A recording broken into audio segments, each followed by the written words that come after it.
So we're going to talk about dividing polynomials using synthetic division. All right, so synthetic division is a shortcut method to divide polynomials, and this is a very important statement right here. The reason that we have to still use long division sometimes is because synthetic division doesn't work on every single thing. This method only works when dividing by a binomial with a coefficient of 1.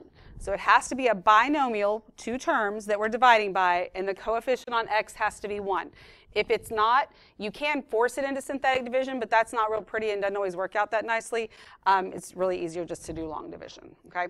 So we are going to start with, we're not going to do all of these again like we did yesterday. We'll start with 13 right here, okay? So instead of doing long division, which I could do long division here. There's nothing wrong with that. You can absolutely do it here, but synthetic division looks a lot nicer. So on the outside, you have this weird little box looking thing. See if this looks familiar. Do y'all know what I mean when I say synthetic division? Like, do those words say anything to you? Or I know, but it's like, do you remember that you did something called that? Does it, like, can you picture it in your head what you did? I don't expect you to be able to pass a quiz right now or anything. Don't get worried. But no, okay. So you did something that looks like this, and then it even had a little, like, extra thing here, which I'll wait till we write the numbers down. On the outside of this box, so it's kind of like an upside down division thing, you do the solution to this. So I'm not using -2, I'm using 2, okay? Because 2 would be my 0 there. I solved it.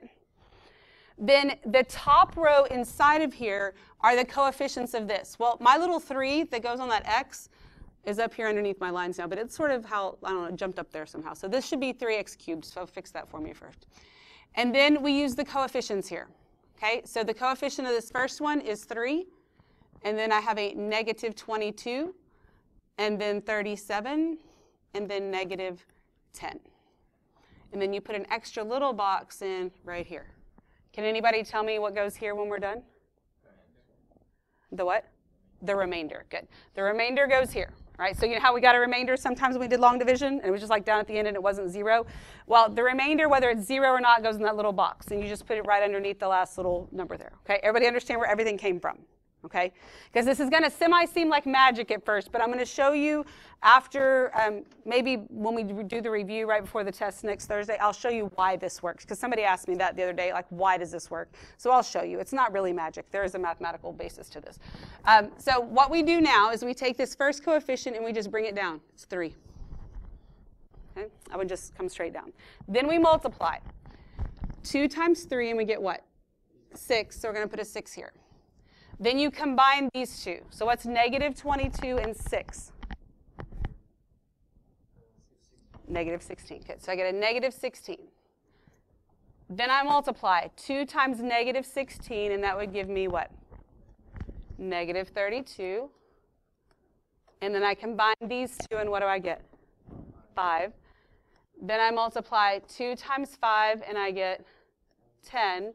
I combine those, and I get 0. So my remainder is 0. Okay, everybody good with that? Is that pretty easy? Like, I know it seems weird at first, like, why am I doing this? I'll show you the why behind it later. Right now, we're just going to kind of review it. But it's not that bad if you remember how to get it set up. So now what you have are the coefficients to your answer. Since you just divided this x to the 3rd power by something with x, that means you're left with an x squared something, right? So this is the coefficient to that first term, 3x squared. Then minus 16x, then plus 5. And I don't have a remainder, and that's my answer. Okay? Last year, I went over this, I don't know. I don't think my teacher did a very good job explaining it. Okay. Well, and I'm not sure how much you applied it after you learned it, because I know that you do it in Algebra 2. You may not have actually used it. We're going to use it for a lot. So, like, this is going to this is easy, so you definitely want to learn how to be a rock star at this, because it's going to come up a lot, and you're actually going to be able to do some pretty cool things with it that you didn't learn last year that's going to simplify your life in some other ways, and we'll see that after the test. But, so are we good on this? It's not that bad, right? So let's jump to 15. Okay. So when I make my little box here, what goes on the outside? 3. Okay. So then inside of here, I'm going to get 4, -16, 20, negative 16. And then I'm going to put the little box down here for my remainder. It's really good to box it off. Some people may, when you learned it, your teacher may not have boxed it off. Some people don't. I always box it off because it's separate from everything else, and that way I don't get mixed up in my numbers. I just think it's a good idea to have it boxed off. All right, so I bring down my 4, and this is just 4. You always just bring down the first one. Then 3 times 4 is 12. Then we combine those, and what do we get? Negative 4. And then 3 times negative 4 is negative 12. And then I combine those, and I get 8. Then 3 times 8 is 24. And then 24 and negative 16 is 8. Okay? So I have a remainder. Now, our remainders are going to mean a whole lot of different things for us depending on how we're applying it. Right now, we're just dividing, so it just means that it's the remainder. But it's going to mean some important things for us later on. So now I have to write my answer. Remember that this was to the 3rd power, and I divided by x. So this is the coefficient of the x squared term, so 4x squared.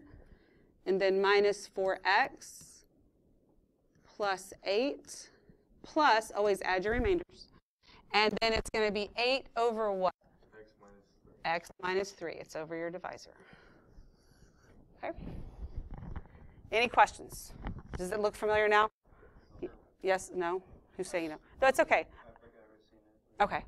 And I need y'all to be honest with me about things like that. Like, you're not telling on your teacher or anything, but it makes a difference whether it's a review or, but sometimes it does bother me when you haven't learned it and you should have. But it makes a difference if it's a review or if it's brand new information. Does it make sense, though, even if you've never seen it before? Okay. Again, I'll show you why it works. The proof of it's actually kind of cool of why it works. But I always feel like sometimes when I do that on the first day, then it confuses things, and then you try to do that part, and that's not what I'm trying to do. So right now, take my word for it, and then I'll show you why it works. All right, let's look at 17. So I'm going to make my little box. And then on the outside goes what? 9. So on the inside, I have x to the 4th, so I put a 1. And then negative 9. Now, you have to have placeholders, just like you did for long division. There is no x squared term. So I have to put a 0 where that coefficient goes.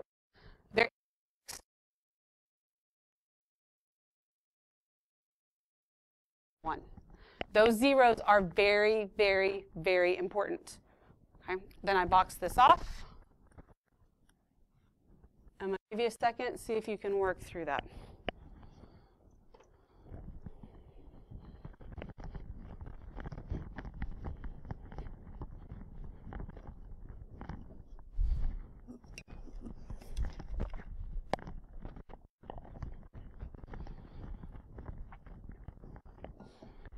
Does this one seem a little weird along the way?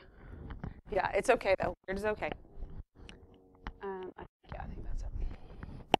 Good. Oh, yes. Wait, let me say that again. Sorry, I have mine written. Yeah, no, you have broken that there. All right, so I'm going to bring down my 1. So 9 times 1 is 9. So negative 9 and 9 zeros out.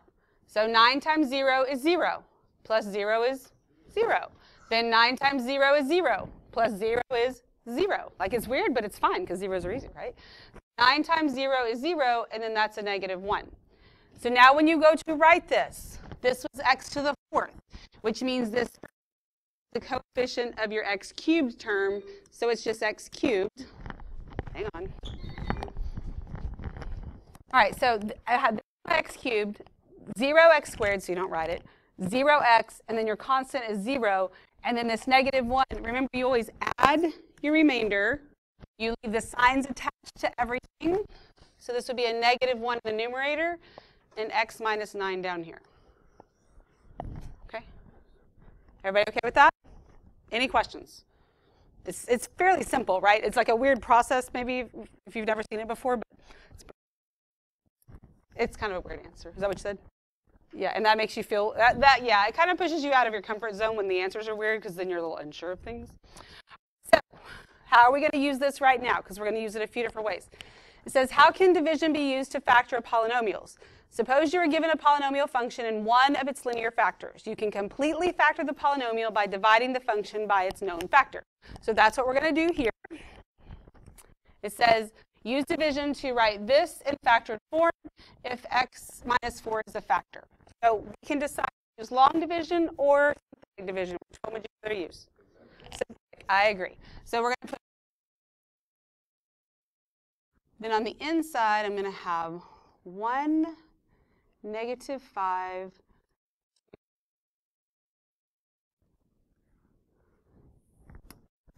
We're going to do our synthetic division. So I drop down my 1. 4 times 1 is 4. Add those, I get -1. 4 times -1 is -4. -2. -8. 0. So I'll give you a little hint here. If they're telling you it's a factor, then your remainder should be 0. So when you do this, if you know it's a factor and you don't get a remainder of 0, that means you did something wrong somewhere. That's a way for you to go check yourself. So that's kind of an important thing to know. We'll talk about why and what the theorem is called and all that kind of stuff, but that's why we get to use it to factor, basically. My remainder is 0. So if I'd have gotten something else and they weren't asking me, they were telling me, then I did something weird somewhere. All right, so what I know now then, at this point, I know that my original function, f of x, that they gave me is x cubed minus 5x squared plus 2x plus 8. So then, this is one of the factors they gave me, x minus 4. And if I divide the x minus 4 out of it, how do I know what I have left? Any ideas? What does this represent? My answer, right? That represents the coefficients. So this was x cubed. This is my x squared coefficient. So this is just x squared minus x minus 2. I got it from that right there. Make sense? So it factored that out for me, which in this case you would have been capable of doing with grouping or something, but there's a different way to do it, and there's reasons why we need to do it this way. Then I need to keep factoring, so I need to factor this. So I'm going to rewrite my x plus 4, and then, oh dang it, I'm making stuff up. Okay, sorry. X minus 4. I just wanted to see if y'all are paying attention. Dang it. Good job. Yeah, I know. You never believe me when I say that. It's okay, because I'm almost always lying. But x minus 4, so I'm going to factor this. So this is x and x. This is negative, so the signs are opposite. And then I just have to find two numbers to multiply to give me 2. What would those be? 1 and 2. And then the bigger one has to be negative, so this is a -2 and a 1. So now it is fully factored. So it says, use division to write it in factored form. We did that. Then determine the zeros of the function. If it says zeros, how do I write my answer? X equals, and I do the little set notation, right? Okay, so x equals, and then that's pretty easy to figure out from here, right? What would my smallest one be? -1, good. And then 2, and then 4. So this whole thing is my answer, the factored form and my zeros. The what, the little squiggly things? I always struggled with them, and then when I became a teacher, like my brackets became beautiful. I felt like it came with a degree or something. I don't know, it was weird. Just one day I could do them. I don't know. Like, it was like, boom, I have a degree now. I can make my, I know, the right. Don't judge my right-hand one. That one looks bad. Still not perfect, but. Okay, so let's see. We're going to now do number 18. Yeah. So. Sometimes the right ones just look like I know. I do worse on there. Yeah, I'm just like, well, whatever. All right, so given the polynomial, so same thing. We can use synthetic division or long division, either one. And we're going to write the polynomial in factored form. Then we're going to give the zeros of the function. All right, so if we're going to do 18, what goes on the outside? 7, okay? So then go ahead and get the rest of this set up.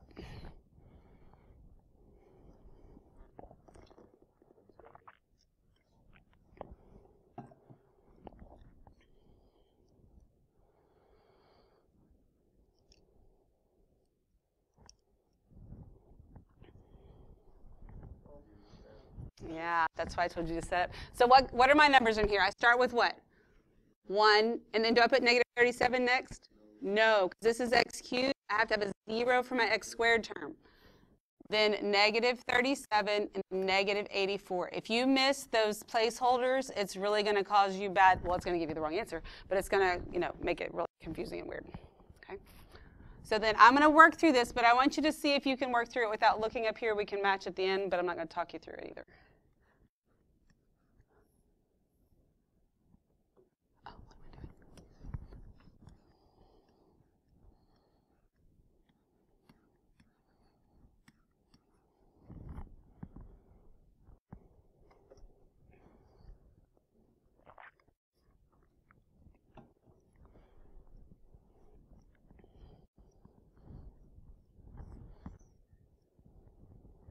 Do we all agree so far? I know, I'm way behind. What's 7 times 12? 84. Okay. All right, keep going if you're not. You should be ahead of me.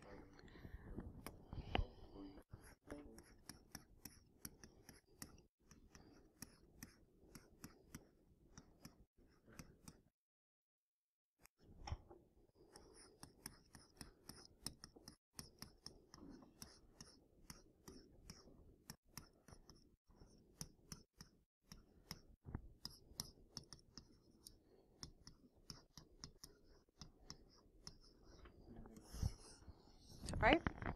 Yeah. Don't they have to be in the oval? They are. I'll wait. I'm least greatest. Yeah. All right. Are we good? Any questions? Did I lose you anywhere? Okay. If you messed up anywhere, are you willing to tell me where you messed up? The multiplying? Dang, multiplying. I put the original equation instead of multi-factor.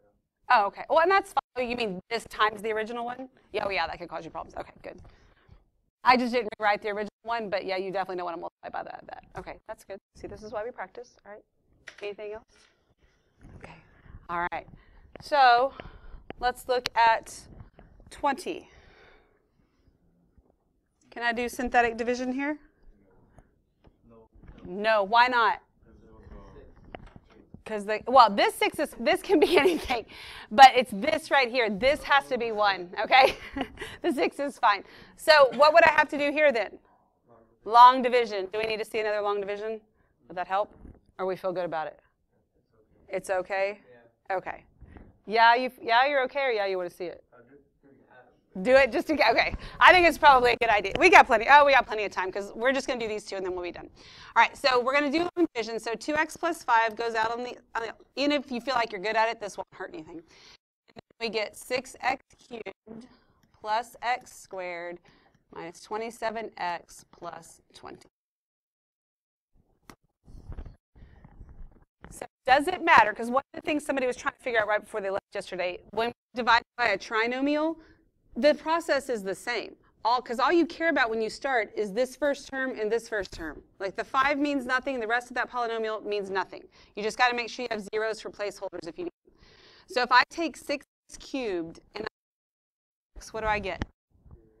3x squared. So I make sure I put it above my x squared term, right? Then I multiply it back. 3x squared times 2x is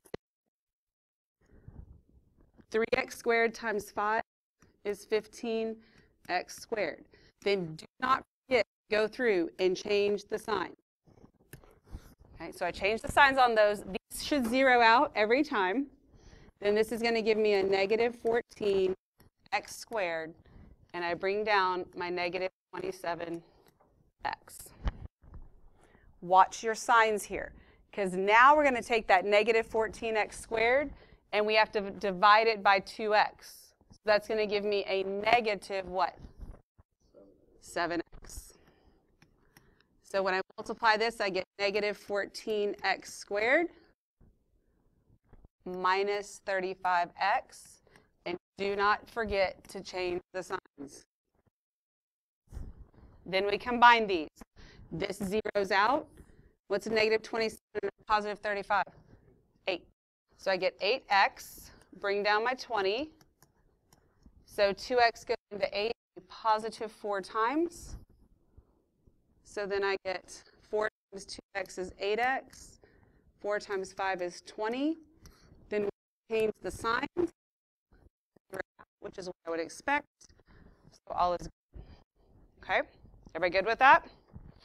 Now I can write this out. I have f of x is equal to that 2x plus 5, and then I don't multiply by the, I multiply it here, my answer, 3x squared minus 7x plus 4. And then I factor this. So I'm going to give you a minute to factor that on your own without me, because you can do that without me. Because we're all awesome at factoring now.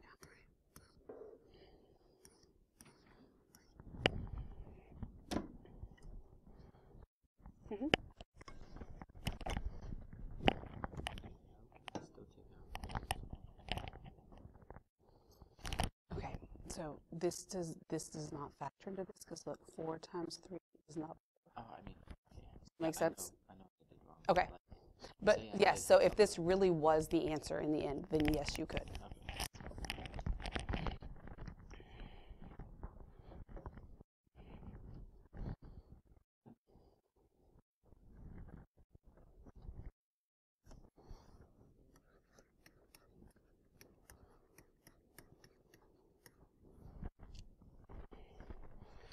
Okay, so with the factoring that one, here's what I suggest you don't do.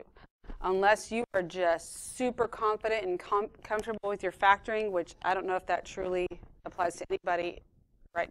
That's okay. Jump from here to these two brackets.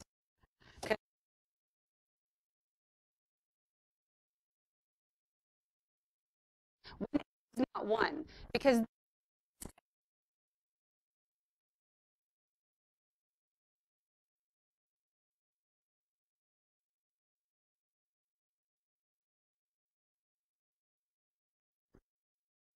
here we would do 3 times 4, right? Which gives us 12. And then our factors of 12 would be, of course, 1 and 12, and then 3 and 4, and what else? 2 and 6, right? So then when I do this, these signs are going to have to both be negative, minus x. So which two of these combine to give me 3? So it'd be negative 3x minus 4x plus 4. One of the biggest mistakes that happens with this factor, you get that 3 and 4 number and you to here, and then you never actually factor it out and finish it, and you don't even realize it's wrong because you're not checking yourself. Once you get something here, make sure these last two numbers actually multiply to give you this, and that's how you tell if you're right. Minus 1, and then I can factor out so that's where I get my x minus 1 times 3x minus 4, and that's what's going to go here. Okay, does that make sense to you? And then again, when you get there, and if you start taking shortcuts, as long as you're doing it right, it's fine. Negative 1 times negative 4 is 4, so I'm good. And then I get that negative 3 and the negative 4, that's where the negative 7. You can check yourself real quickly before moving on. Okay? We good with that? We're getting better at that, right? Feel more comfortable? Awesome. All right, so I have it fully factored. Now I need my zeros. So what's the smallest one? Negative 5 halves, good. Then what? 1, and then 4/3. Good.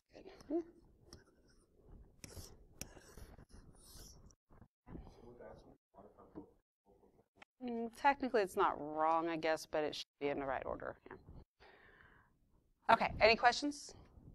All right, let's do 21.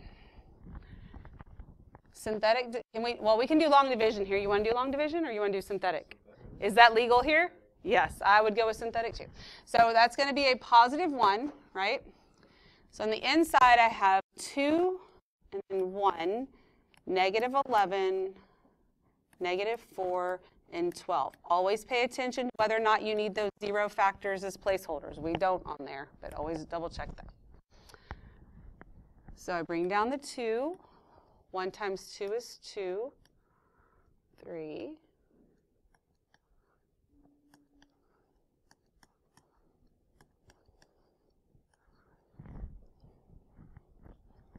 Do we expect to get 0 here? Yes. And if we don't, we did something wrong, right? Everybody with me so far? Okay. So now I have f of x equals x minus 1 times this right here. Now this was x to the fourth, which means this is the coefficient of the x cubed term. So this is 2x cubed plus 3x minus, 3x squared, minus 8x minus 12.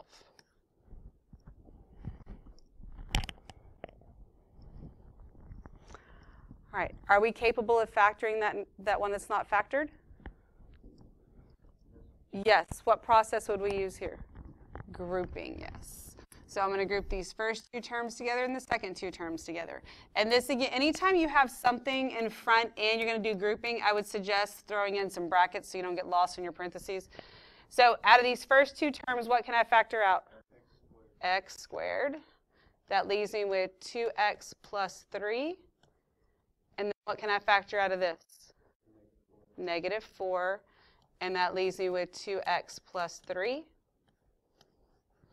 You really only need the brackets for that one step so that parentheses don't look insane.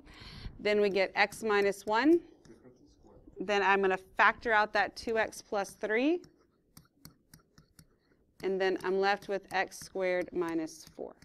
And every time when you stop, you have to ask yourself, can I factor more? What's the answer here? Yes.